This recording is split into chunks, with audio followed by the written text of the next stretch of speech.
Hey, my name's Daniel and welcome to my shop. I know it's been a while since we did a YouTube thing, but we're gonna try to get back into it, and I figured the best way to do that is to give you all a little shop tour because we got a lot of things going on in here, and I've had a few people ask me about it, so let's go. First stop on the tour is going to be my bandsaw. This is the Laguna 14VX. I used the crap out of this thing. As you'll see as we do the tour, you're gonna find out that I do a lot of resawing for reasons that will become apparent. I love this saw. The only thing I would change about this saw is I would go bigger. I really think I could benefit from having an 18-inch version, but for the last couple years, this has got me by pretty well. On the workbench is my Thunderbolt from Thunder laser. Words are hard. This is an RF CO2. I think it's a 30-watt laser. It is phenomenal. One of the cool things about this laser is it doesn't have a traditional laser tube, so I don't ever have to worry about it freezing in the winter, which is super handy, especially here in Nebraska. But it's powerful enough to do everything that I need, which is basically, I cut a lot of these clear templates. That's a used one. But I cut a lot of these clear acrylic templates and I sell them on my Etsy store and my website. We'll talk more about that in a little bit.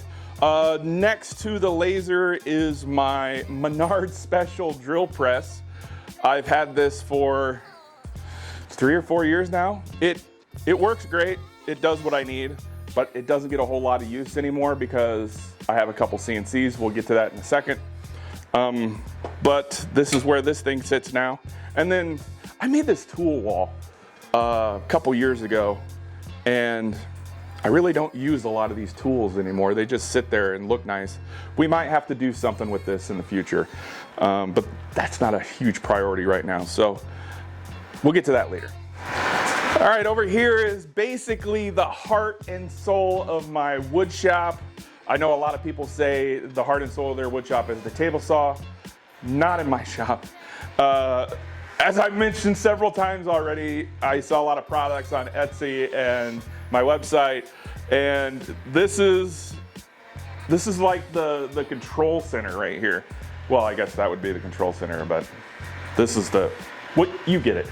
I have 2 CNCs from Onefinity. I have the Woodworker, which is a 32 by 32 inch footprint, and then I bought a second one. It's the 32 by 48 footprint. I believe it's called the Journeyman. Both of them use their old BuildBotics control box. I haven't upgraded to their Elite Masso yet. I haven't felt the need. Also, I'm a little scared. You know, I'm old and technology scares me a little bit. So I make do with these, and these things are workhorses. Obviously, I'm a huge Onefinity fan, and I do have an affiliate code for their CNCs. I'll drop it in the description, but I would be a huge fan regardless. I love these machines. They are phenomenal. Continuing on, I guess, I did allude to this being my control center.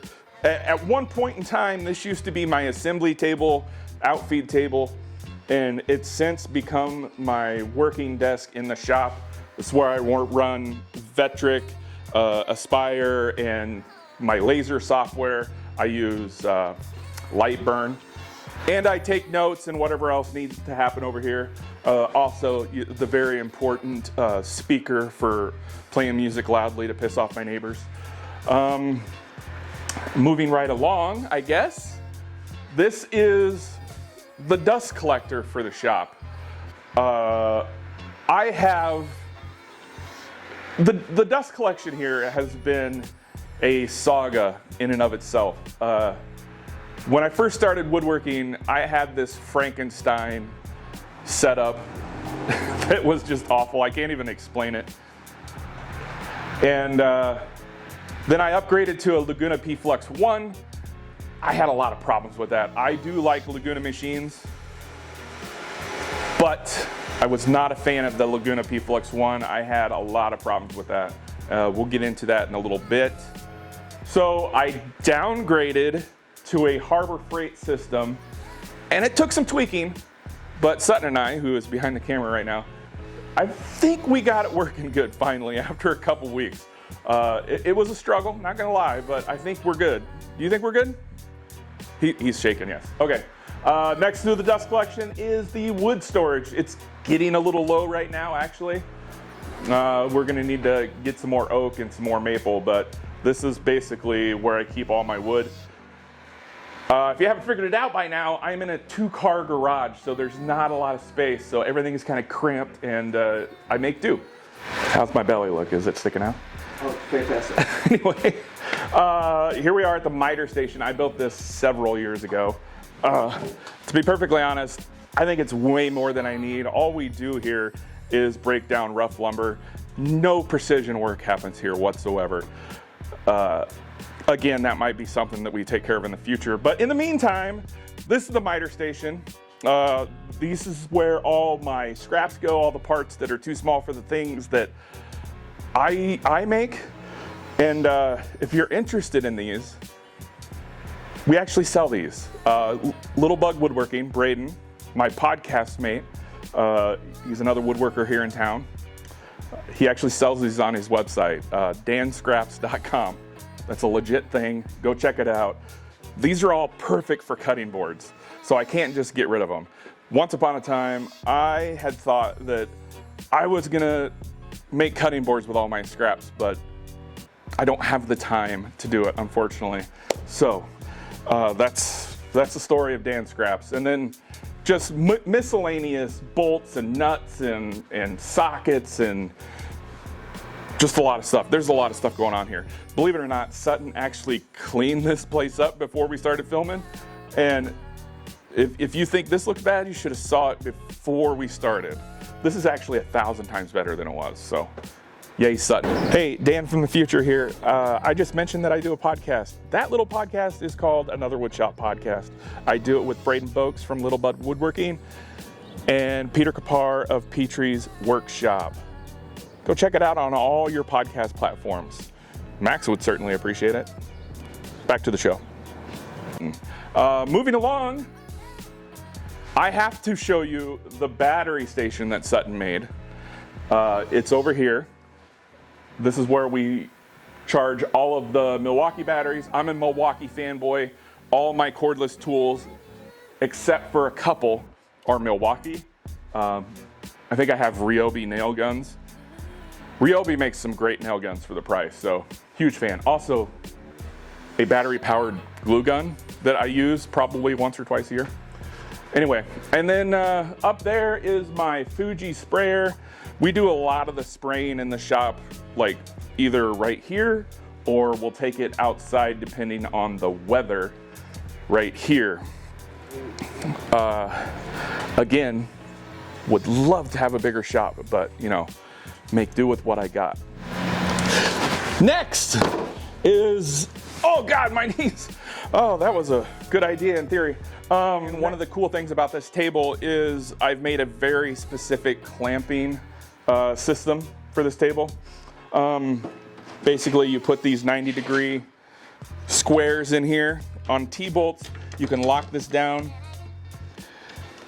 and then you can put another one beside it, and you can basically adjust that however you need it, and it keeps the top and bottom of that C table perfectly 90 degrees while you glue in the top. So I think it's come in pretty handy. Sutton obviously uses it a lot more than I do. You feel okay about it, Sutton? Very good. Would you tell me if you hated it? Oh, okay. Well, anyway, it's a great system. Next up is our sanding system is also at the assembly table. I'm a big proponent of Surf Prep sanders. Full transparency, they've sent me these sanders, but I like them and we use the crap out of them. And you're probably wondering, where's the dust collection? It's just not plugged in right now for who knows why. I think we probably unplugged them while we were cleaning and we put the hose away. You know, got to make the shop look as good as possible for YouTube. Moving right along is our little mobile clamp wall. we found that as Sutton was gluing up tables and stuff, the clamps all used to be over there, and it was really annoying and inefficient to walk across the shop, even though it's not a huge shop, but it was still really inefficient to walk over there, get clamps, come back here. So I designed and whipped up this clamp wall in like a day, and it's been great. So we have all our F-style clamps here from 6-inch to 18-inch. And then on the other side, we've got some parallel clamps that we use primarily, some 24s, some 30s, some more 24s, some bigger F-style clamps. And you know, as you can see, there's room on this clamp wall to put other things, but I think it's been a pretty great addition here in the shop as well. Next up is the latest addition to the shop. This has been a godsend for us and for what we do. One of the main things that we cut and make here are zero clearance inserts for table saws and miter saws. I make them for several dozen other saws. I mean, if you look up here, I actually have a few that I have here for Sutton as a reference because I have them all in my head.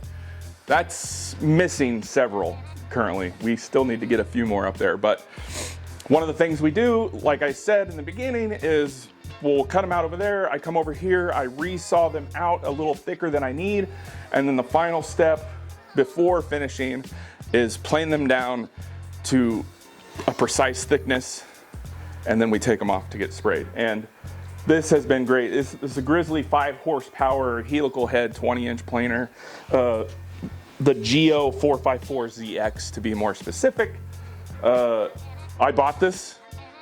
It was a little gift to myself, and that was a bit of a hit, but worth every penny. Every single penny. Love this machine. That brings us to my trusty old drum sander. This is the Laguna Supermax 2550. Before I had the planer, all thicknessing was done on this thing. And that's one of the reasons why my old dust collector, I wonder if that shows up on camera. Big trucks drive by constantly. Anyways, one of the reasons why my other dust collector used to clog up so much was because we would run this thing, or I would run this thing, like 8 hours a day, just thicknessing inserts and stuff, and that creates a really fine powder that would clog up the HEPA filter like constantly. So that's one of the reasons why I got away from this and went to the planer, is because it creates chips and not powder. I'm never getting rid of it until it dies. We're gonna go over to the table saw next. This is the SawStop 1.75 horsepower. It runs on 110 volt electricity. At the time I purchased this, I believe I got it in December of 2017. I didn't have any 240 in here, so I went with the 110 variety, and someday soon, maybe this year or next year, I'd like to either swap out the motor to a 240, 220, or just buy a new saw. But frankly, this saw has been phenomenal. Not just for the peace of mind that SawStop gives you with the flesh detecting technology, but it's very precise. It's got a really solid fence, and I really have no complaints by it. As I mentioned a little bit ago, I make zero clearance inserts. I list them on Etsy and my website. This is an example. I make them for the SawStop. Obviously, it was like one of the first ones I ever made, and it fits really tight. I machine them so they fit flat, and they're made out of beautiful hardwood. So if you're interested in these for a lot of different saws, check the description. There'll definitely be a link down there. I think that's it. I think we touched everything. We touched everything? You said it. Are we still rolling? Yeah. Oh, anyway, that's it for the shop tour. I appreciate you being here. Do all the things, like, subscribe, comment, thumbs up, what have you. I am committing right here and now that this is going to be a weekly series. Not just shop tours, but projects, tips and tricks, tool reviews possibly. So stay tuned. See you next time.